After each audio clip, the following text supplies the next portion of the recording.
Here on episode 46 of the Block to Block podcast, the best podcast in the world for all things Web3, here we break down the technology, what's going on in the market, and the ways in which you can benefit. I am NFT and Jai.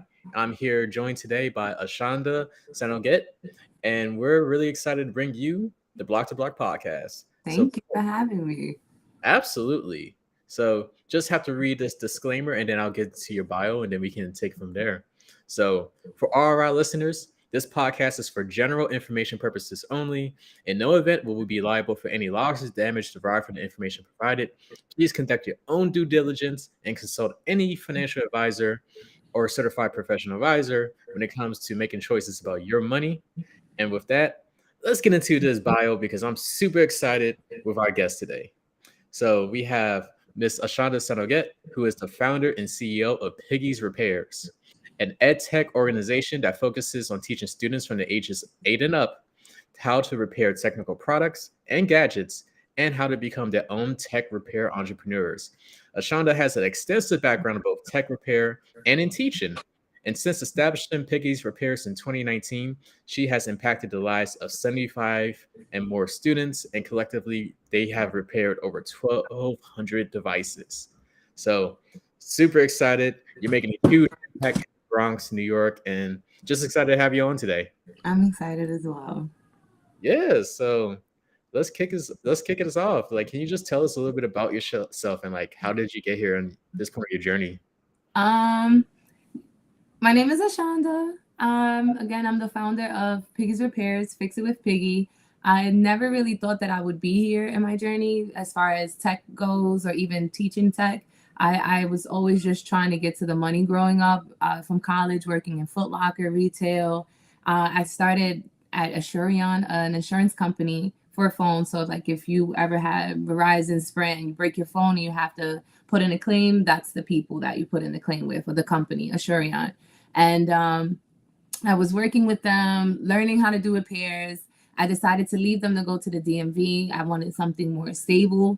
Yeah, I was like, hey, I want a pension, I want savings, I want 401k, I want all of that.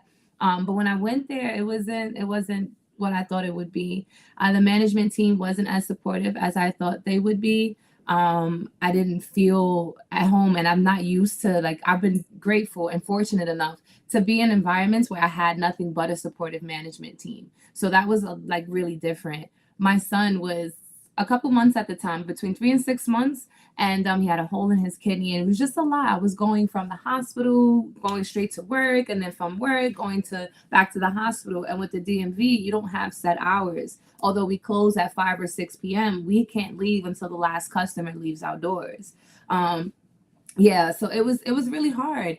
I asked for some time off so that I can sit with him in the surgery, and I was denied. I was denied so that the manager can go to a graduation, and she asked me to have someone else sit in his surgery, and then told me if I did miss the day that I would be written up because I was told not to take the day off. So that was the day I decided to quit. I was like, I can't do this. I can't choose between my son and his health and, the company that doesn't really care about me. And then I'm like, what am I going to do for money? How am I going to take care of my children? My friends just like, well, why don't you just fix stuff on your own? You like fixing stuff. I mean, I know you don't do it anymore. And I'm like, yeah, well, it's scary. It's crazy. Like, who's going to pay me to fix their phone? I started with them. I started fixing their phones, posting it on Instagram, and then it became a thing. I was fixing phones from home in 2019. Then when the pandemic hit, I started doing pickups and drop-offs. I was fixing phones and tablets in my car.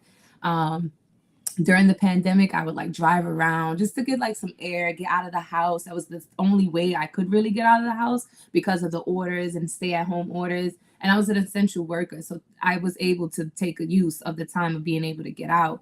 And I kept passing this shop, kept passing this shop.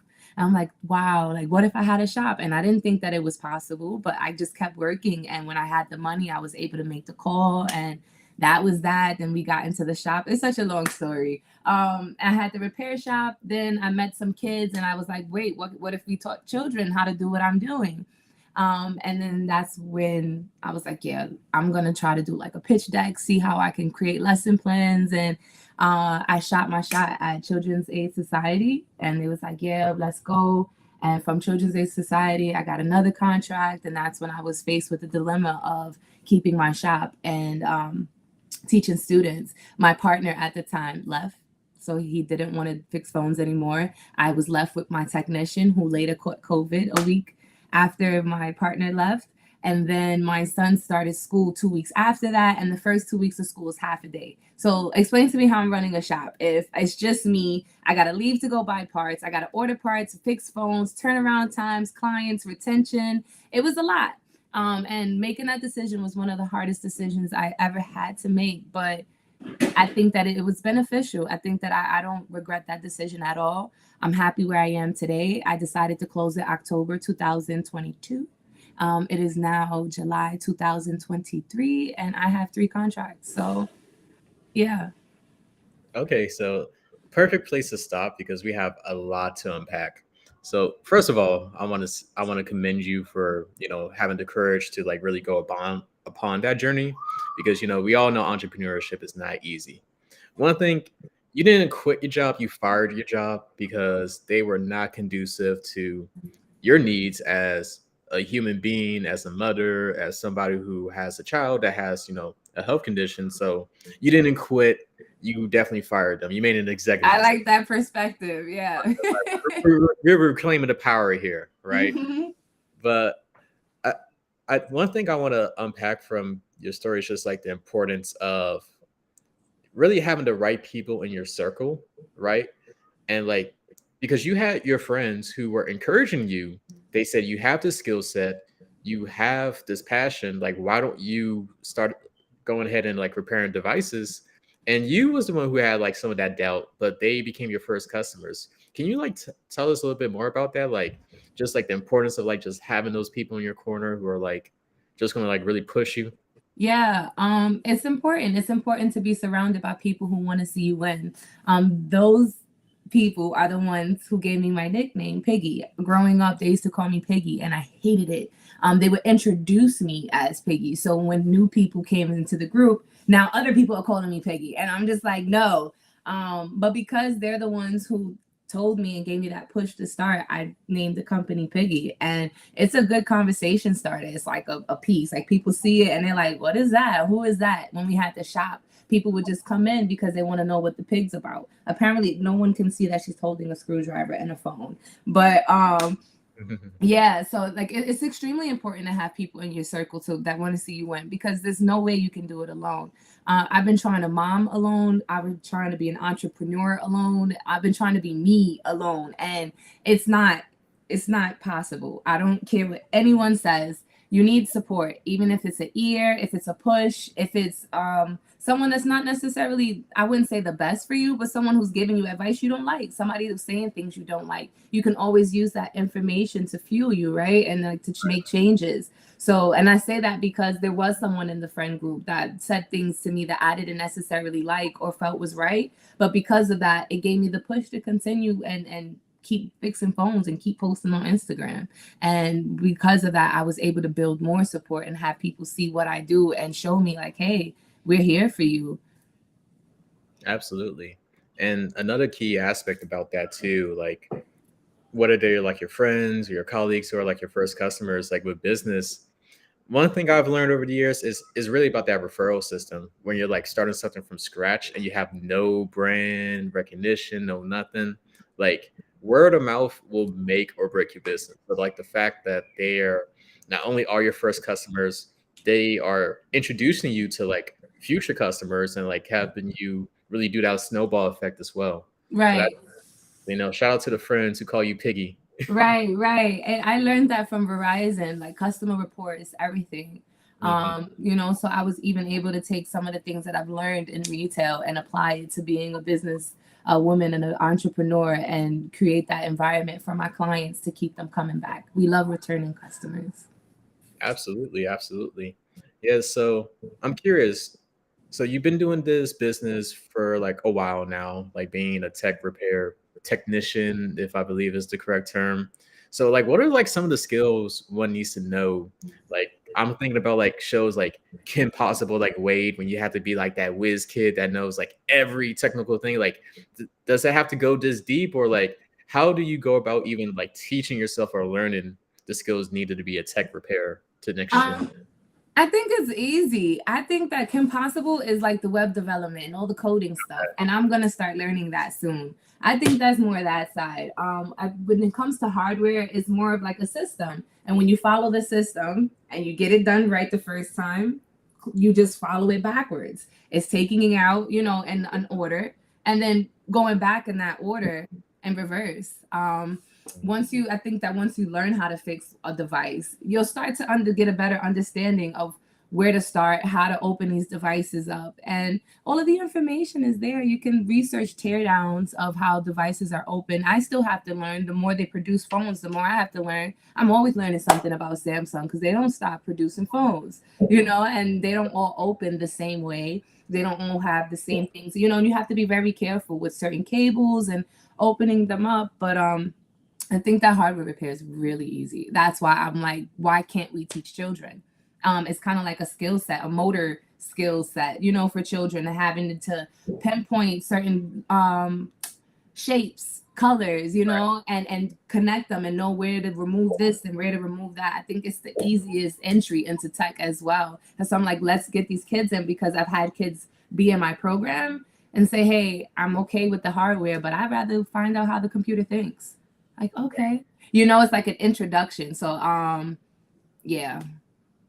Yeah, and I think you brought up a great point as well, right? Like that introduction into tech, right? We hear how like STEM is like really huge. We're not teaching enough of our children or like the next generation about STEM, which is why we have like a lot of those like educated individuals from foreign countries coming in, taking in a lot of those jobs. And so just using hardware or like just tech repair as like an intro to tech, that's like an angle I haven't even thought about before, right? So, and that's interesting because you start with children at the age of 8 to like a wide range, like high school students to like older people. So, like, can you tell us a little bit more about that? Like, how is it like going about like teaching these young people? Like, are they getting really engaged with like the hardware side of things, or what have you seen? With the young people, a variety of things. I've noticed in my classes, some of them are interested. They've never seen the inside. Some of them are like, yeah, I just have to sit here. And others are like, well, that's interesting, but I want to know more. Right. So it's just trying to figure out and incorporate everyone's strengths. So when I get the kids, I wouldn't say dumb down the verbiage, but I try to get it into language that they would understand and correlate it to things that make sense to them so that they can tie the two together. And then we go from there, right? There's so many different methods. It depends on the group of children, honestly, because I can have two groups. One of my contracts, I have the same age groups, but there's 4 different groups, 2 boys, 2 girl groups, and they all learn differently. They're all different. So I just, like I said, I try to incorporate everyone's strengths. For the children that aren't really interested, those are my helpers. Those are the ones passing out papers. Then I'm trying to get them to be less distractive. They're helping me write stuff on the board because that's what they want to do. That's how I get them involved. And then the other children who's going to sit down, I kind of like younger students, I'll break down the shapes. And it's kind of the same with older. So my youngest classes and my eldest, like the elder group, we break it down into shapes. We kind of like get it dumbed down, so to speak, so that they can better understand what's going on. Oh, the star is a penelope. All iPhones open this way, so they know to pick up that same screwdriver every time they go to open up a phone. And just try to make it as easy as possible so that they can understand that it's just the words that are scary. The parts are scary, but once you get to doing it, it's not that scary. Right. And like you said before, it's like teaching them that system of, okay, if you, even though like companies like Samsung, they may be like iterations of like this generation of phones versus that generation of phones. I can't imagine the hardware changing drastically where like the way you learned how to take down a product beforehand is going to be completely different than the newest one, right? So, like you said, you're teaching the system, you're getting them comfortable with like these concepts, and that I guess will really produce that foundation where they're able to just like pick it up a lot more quickly moving forward. Yeah, they'll start to know entry points and know how to open it. Some of them won't even have to do research. Once they start opening it, they can start following the cables, see where that's placed on the motherboard, see what else is connected, and start disconnecting from there. Once you just start getting into the rhythm of it, you can start like doing trial and error, and it'll work. And like all the research is there, everything's on Google. So once you have the foundation and the basics, because I still have to research, like I said, new phones. The iPhone 14 came out, that opens completely different than the other devices. So I had to sit down and review the teardown to see how I would open it without damaging anything inside the phone. So we're always in the same space, and that's why I try to tell them, even though I know a little bit more as far as it goes with opening the phone, once we end this class, we're all going to be on the same page. We're all going to be on the same level. We're all going to know how to do the same things. And I Right. think that's the best part, is being identical to the children. I don't come in superior and try to make them feel like I'm the adult. No, we're all here to learn, and we all learn from one another. Right. So yeah, just creating that environment for them. Okay. That's really, really cool. Yeah. Really cool. So in terms of like the devices or the products, like what type of devices do you focus on? Is it like simply all phones? Are you like doing tablets as well? Like what kind of devices are the students working on? So we work on iPhones, some Samsungs, Androids. We work on iPads, tablets, and desktops, laptops. Yeah. So basically everything, it sounds like. Yeah, This consoles. I is mean, if we could open it, I'm bringing it to class. I've had them fixing. Sometimes it's not on our curriculum, right? Somebody will call me. I like to share my live repairs with them. So when I have a live client, I'll bring the device in, and it makes them a little more like safer. They want to like not really touch certain things and look. It gets them. I think it gets their attention more because it's like, okay, there's somebody on the receiving end of this device, and we want them to be happy. It gives them that lift, instead of just having a dummy phone and trying to fix it. And one time I had a PlayStation 4, so I brought it into class and we opened it up and found a bunch of roaches. Um, yeah, we find a lot of nasty stuff inside of these things. really okay. Yeah. So pretty much, if we could open it, I really don't say I can't fix anything. I'm gonna take it and figure it out. Okay. That's what's up. That's what's up. Yeah. Yeah. So okay, you did also mention something a bit earlier that I don't want people to miss out on, right? When you started Piggy Repairs, you made your pitch deck, you started pitching to organizations, and you secure contracts. Can you like tell us a little bit more about like that whole process? Like how, like let's start at step one. Like, what is a pitch deck? Like, how do you even go about pitching to an organization? It's kind of like a PowerPoint presentation for me. That's what I Okay. did. I created a presentation. What I did was kind of brainstorm and said, what would I want to see if someone was trying to sell me a program? I'm a mom, so like I was just trying to figure out points and things that would trigger me to be interested into the program. I did some research about programs in my area, and I just did like a mass email. I didn't group all of them together, but I sat down one day and I sent my pitch deck out to a bunch of organizations and schools in my community. The only barrier between receiving these contracts is funding.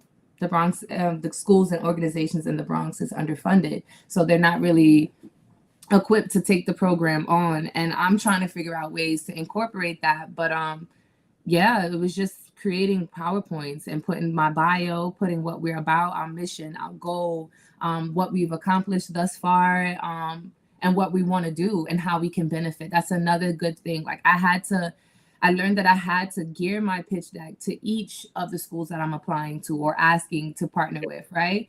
I would do research and see how they would benefit us and how we would benefit them and try to solve a problem. Not just saying, hey, just pay us to come in and teach the children more, right? Like I come in with a solution as well. And I think that's how I kind of get them like, oh, what's this chick? What's she talk about? Right? Because there's a problem somewhere, everywhere, or there's some way we can collaborate or align. And I put that in the pitch deck and show them how we can align both corporations, theirs and mine, and then see where we go from there. Yeah. And another value add that your program brings to these educational institutions, I can imagine, is there's a lot of tech programs out there, which is great for children. Like programs that teach kids how to like code, how to do things a lot more on the digital end. But the fact that, unless I'm just mistaken, I don't think there's as many programs that teach kids how to like work with actual hardware versus like everything's more the software perspective, right? So you have this aspect of like a tangible skill, right? Like something you can hold in your hand, like you're taking on your toolkit, you're getting into devices and you're fixing them. That seems a lot more accessible to students in general. So I think that's like another way in which you put yourself in a great advantage, right? Because there's so many programs out there that's teaching you how to do stuff on software, but not as many with hardware. Right, right. And there could be another software program or another thing that can do what we're learning to do in coding and stuff, right? Like essentially tech keeps growing and they might build something to do what we just learned to do, but there's nothing that's fixing these stuff by itself. There's no machines that's sitting there pulling back computers apart and pulling it together, right? Like things Right. are always going to break and we're always going to be needed. So that's why I'm trying to teach them a skill set, something that they can use now and as they grow. And also, it's not just about teaching them or giving them the knowledge, it's setting them up and supporting them. A lot of my fears from graduating came from me not having experience. I just graduated with my CompTIA A+ certification, but having that support, like you're looking for jobs or looking for contracts and they're looking for experience and you don't have that, references or referrals. So that's another part where my company comes in. We've sent students off to college fixing phones for us or putting them in connection with other people with tech companies we know that are hiring, giving them references, referrals, letting the jobs that they're applying for know that, hey, this person or this student was great. He knows what he's doing. He did such and such, and helping them build like a resume so they can go to these different companies and show them like, look, I've been doing this. So it's not just in the classroom, it's setting them up for if they want to start their own tech business or if they want to do a 9 to 5, they have people that they can reach out to help them get where they're going. Right. Yeah, and that's the phenomenal aspect of it as well, right? Like teaching these students the skill set of how can you position yourself or market yourself as a expert. Like you're a technician, you can go into any company where it's probably not that many individuals who actually knows how to do the repairs. So you're setting yourself out within the market. And like you said as well, maybe they just want to have their own tech repair company as well and do it like how you did at the beginning. Yeah. Yeah, awesome, awesome. So one thing I do want to highlight is the fact that you've been in business for like 4 years, right? You've been doing this. You evolved from, having like a few customers to doing like a direct to consumer delivery service to having your own storefront, closing down your storefront, evolving into this education no type platform, right? Like you had a lot of evolutions within just a short 4 year period. So first of all, congrats because you just celebrated your 4 year anniversary like last week, was it? Yes, yes. Thank Yes. you. Yes, congrats on that. But just interested to know, like, what are like some of the biggest lessons you learned from like just that business perspective of what it takes to run a company? Learn when to let go, learn Mm. when to ask for help, and don't stop. I learned not to stop, when to ask for help, and when to let go. I think those are the biggest lessons that I've learned. I know that things may look different had I learned this lesson a long time ago, but things happen for a reason. And things fall where they fall for a reason.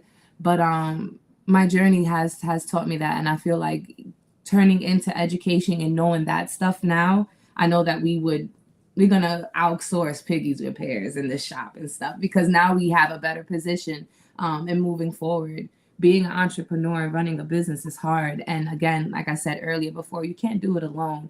That's one of my biggest things. Like I'm always trying. I even get an assistant, and I don't know how to task my assistant because I'm like, I could just do it better, but I would just do this, and I could just fix it, and I'm gonna pay attention to these details. It's so hard for me to even let go, right? And I'm like, I'm not getting enough done. Um, Mm. yeah, so those were the many lessons I learned, the 3 lessons I learned. I love it. And it's tough too, right? Because people often make the comparison of your business is like your baby, and it's hard to like give your baby away to a stranger and let them do the input, right? Like especially when it's like you're like a one person team, like come up with the idea, putting in the groundwork, talking to customers, pitching like crazy, doing the delivery, to now you have an organization and you need to know how to manage people, which is like a totally different skill set altogether. Yeah, it is. I think that I manage people better than I do with the business. But that's a good part because that's I can build the team. So now I'm just starting from scratch. I just hired my first tech instructor. So Hey, yeah, we started today together at Henry Street, and it was beautiful. We like connected very well. I think that during the interview process, and then just within the last couple of weeks, getting to know him. Made a great decision, and I'm just looking to expand so that we can have more tech instructors go out to more sites, um, and just learning to manage people essentially. right. And that really gets into like scalability, right? Like how scaling your business so it's not like just you having to go to all these sites, but now you have a team and you can get much larger coverage throughout the Bronx or whatever Right, location you're. right. Yeah, Yeah. that's dope. That's dope. So, one question I want to ask, I know the viewers are probably wondering. So, on this podcast, we usually focus on like blockchain technology or Web3 technology from like crypto, NFTs, metaverse, what have you. And so, just interested to know, like, have you been experiencing or like seeing any of these technologies kind of come to play as you're doing like the tech repair stuff? I am, and I did get interested. I started doing some research. I don't think that that's my field of tech, but I did read and see that with all of this stuff, it's going to be like a huge hit and need for like cybersecurity and having extra web security, right? And I'm in a fellowship now for web development, so we'll see where that goes. I might like hit my blockchain and get my way into that tech field, but I'm not sure yet. I'm still learning coding and I'm scared. That is scary. Them numbers and letters and stuff mixed together, that is scary. But yeah, we'll see because I think that like I said, a lot of the children, some of them like the hardware and some of them like software, some of them like to see how the computer thinks and want to get deep inside of it. And once I know how comfortable I am with taking on that information and actually instructing it, we'll be adding it to our courses. But as of now, just let me take it in first because that's Yeah, a lot. I was like, very Web early. 3 is similar to Web 2, and then the blockchains, and yeah, I was like, oh wow, this is a lot. Yeah, and it's still very early too, right? Like Yeah, the whole Web3 industry, like from just really that infrastructure and hardware perspective, a lot of it is still not even fully fleshed out, right? yeah. So actually, you're in a great position. Like having that hardware background is probably going to put you in a great position. Now you're transitioning over to like web development. So actually, like, why are you getting into like web development? Like, what kind of inspired that? You like get into the fellowship and Because I don't know how to stop. I feel like, okay, I know hardware like the back of my hand. I mean, of course, you're always learning with new devices. This laptops you could give me, I don't know how to open now. I would have to research, but I know what I'm doing and I want to learn more in tech. I want to be more in tech. I've been out here into like these networking events and going to tech socials, and I don't know what they're talking about. yeah. I want to know what they're talking about. That's it. I want to be down too. I want to understand and I want to expand. I may not like it and I'm okay with not liking it, but I want to learn it first before I say I can't do it or I don't like it. And again, that just gives more it gives me more that I can give the children. It's not about expanding the program for numbers. I'm losing money doing what I'm doing now, actually. But the fact that I can take this and give it with love, like you can teach these things and they could go on websites, but they're not going to receive the same thing they receive sitting in my class. I have a video of a kid today. His name is Javon. He is 14. And he was acting too cool for school when I first came in. At the end of the class, I got a recording of him. And he was like, no, I actually like it. I think I'm going to come back. I think I'm going to do it. Yeah, Mm, miss. Yeah, miss kid. So you going to get my toolkit on Tuesday? I'm like, yeah, So just showing that love and seeing how kids, like, they think they don't want it, but they do want it. And if I can teach more, if I can attract more, and bring more kids in, have them sitting in seats instead of the streets, I'm gonna do it. have them sitting in seats instead of the streets. You know, we have it here, man. Piggy Repairs is solving the problems with society, with education and the youth. You I'm know, trying. shoot, y'all better cut that grant money. Right? True. But speaking of money, you're actually doing something really cool in August. You're putting together a fundraiser Yeah. specifically to raise funds to like impact the program more, right? So can you like tell us a little bit more about that? Yes. So, like I said, we were getting some contracts in and potential leads, but the pricing is an issue. Yeah, I can't pay for students to have two kids, electromagnetics mats and smocks and the phones themselves is expensive, iPads, tablets, computers. To have these things, I have to purchase them broken, to purchase the parts for them. We have to foresee the kids breaking the parts, so they need replacement parts for the parts that they're learning on. Yeah, it's a lot.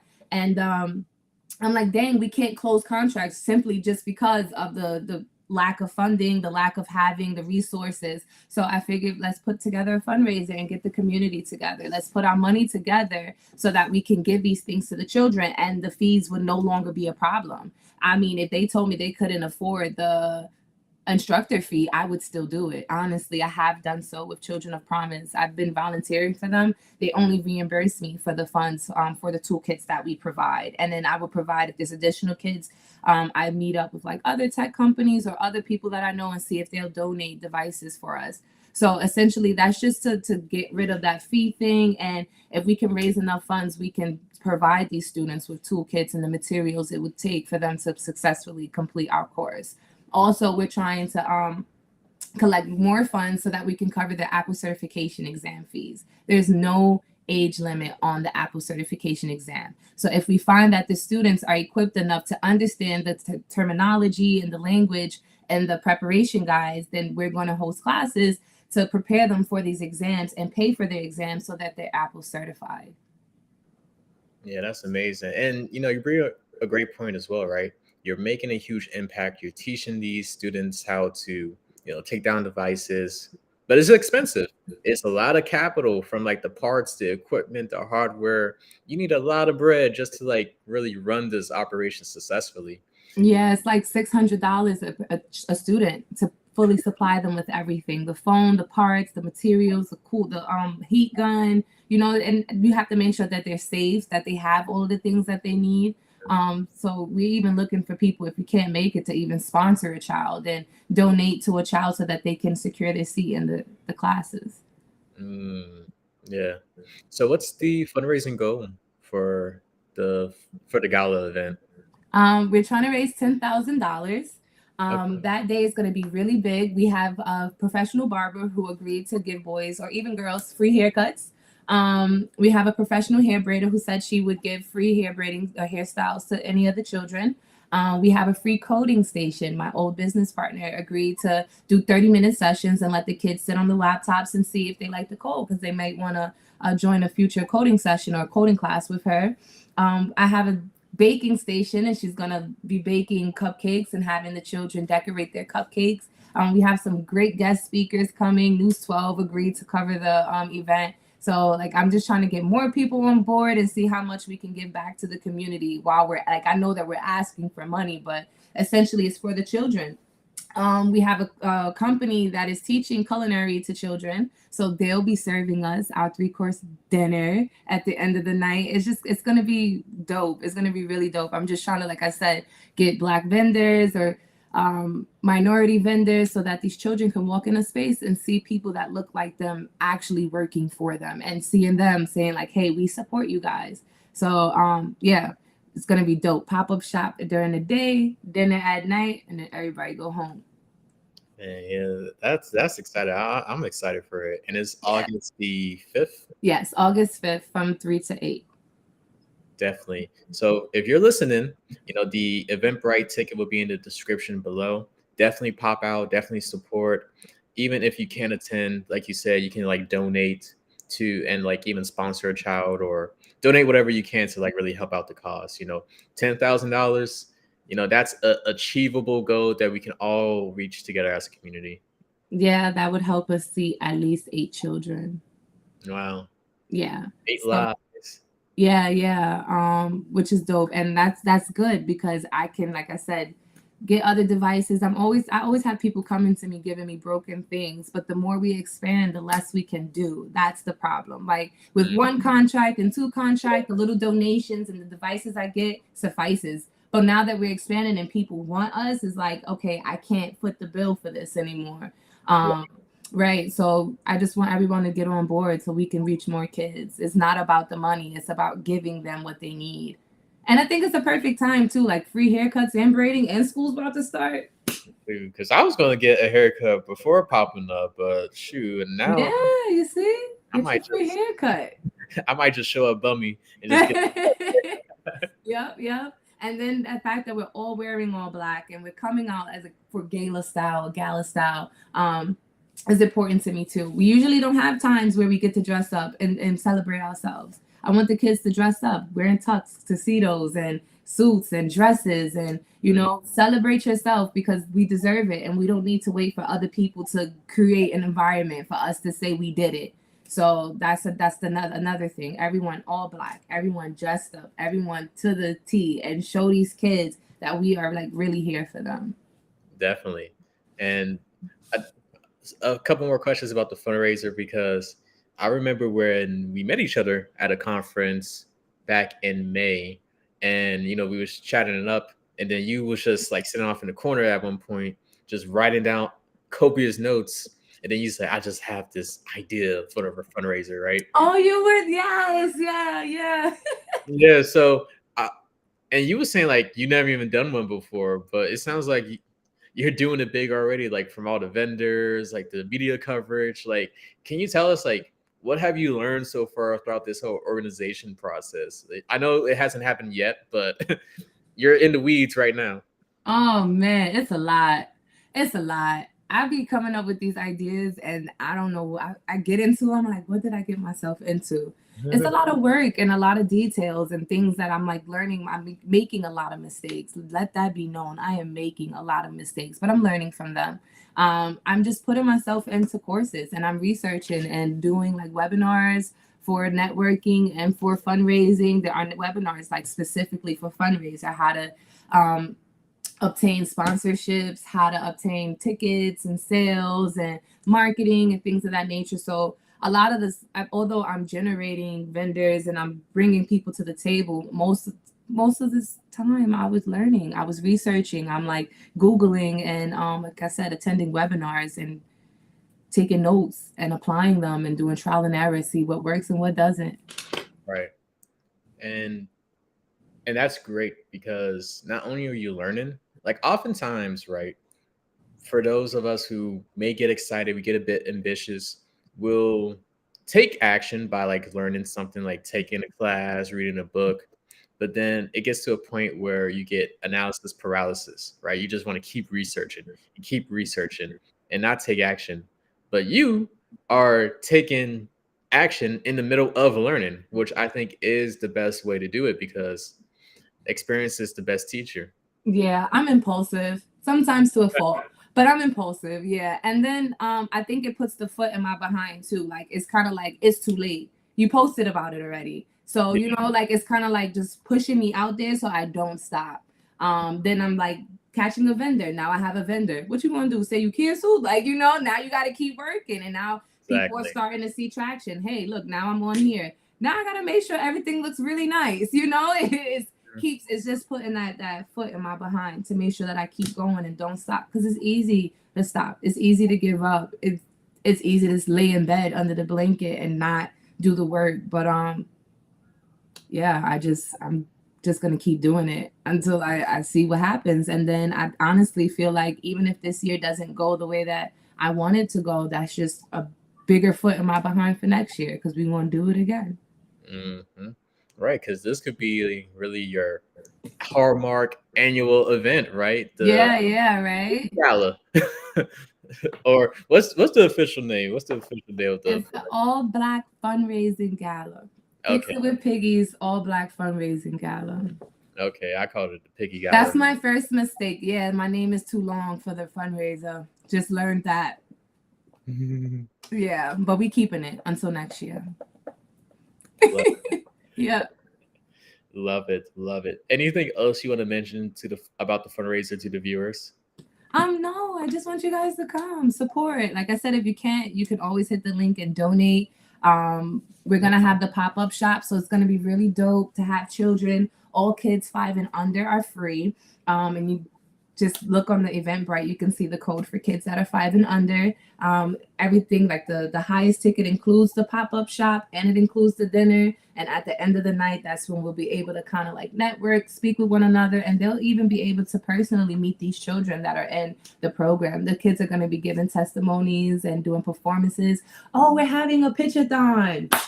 Okay. Sure. Yes. So the program that I'm in, one of the businesses, he's like teaching children how to create businesses, and like he's giving them like concrete ideas, or they can create their own, and they're gonna do a business pitch. So I was like, well, why you don't have them do it at the fundraiser? So yeah, we're working on that. I'm waiting to get on a call with him so we can discuss the specifics, but we're even gonna have him doing a pitch-a-thon. So it's gonna be really dope, and I don't want anyone to miss it because it's gonna be big. Okay, Shark Tank or Piggy Tank. Let's go. Yeah, Piggy Tank. Yeah, shoot. Yeah, you run with that. I like that Piggy Tank. Yep. Awesome. Well, yeah. So, anything else you want to like really leave with the people in terms of like advice for those who are like thinking about starting an entrepreneur journey within tech, but are like just kind of scared? They don't know where to start. Any advice on how to, be a bit more like you and just like take action? Just do it. There's nothing, just do it. And just one thing is don't strive to be strong. Strive to be resilient. I think strength is in every one of us. Being strong means that you can withstand large amounts of pressure. Being resilient means that you're able to snap back into your original condition, into your original shape. And the problem with being strong is that you get worn out and you get tired, and it's going to be hard not to give up. But being resilient allows you to be human. It allows you to feel, it allows you to cope, it allows you to fail and grow, right? And then after you do all of that and you saying, hey, I can't swim, I'd rather float, that's okay. Float. Because once you're done floating, you can always start swimming and get back to where you once started or where you need to be. And once you get there, you're going to realize, bro, I've been strong this whole time. I've been floating for hours. Then I started swimming back to, you know what I mean? So one of my biggest things was trying to be strong. And it's okay to not be strong some days. I swear, being a single mom, running a business, it's hard. And I had to realize that being strong is not what I want to be. I don't care what anyone says, but being resilient is important because I'm allowed to be sad. I'm allowed to make mistakes. And when I get up, I'm going back to being that person, that sound, focused woman, and attacking my goals all over again. So just be resilient and don't give up. Just do it. Amen to that. Wise words from the wise Ashonda. Right? That did sound wise, right? A little bit. Shoot. Just a little bit. You should have saved that for the gala. I know. I'm gonna say it again because that's not. I've been honestly. I came up with that. I didn't like really think to say it, but I've been journaling that to myself. That's how I came up. I started journaling a month ago, and I wrote that to myself, and that really resides with me. And I have to remind myself even now, it's okay to be sad. It's okay to feel like you don't got it. Sometimes we really don't got it, and that's okay. We see everyone else's success stories and we want to get there, but we don't realize that in their success story, they're not mentioning the failures. They're not mentioning the days they couldn't get up. They're not mentioning the lonely and the dark hours, They want everything to sound great, and it's not all great until you get there. So you got to learn how to get through it. And that was kind of wise for me. It was for me, but hopefully it helps somebody else because I be going through it.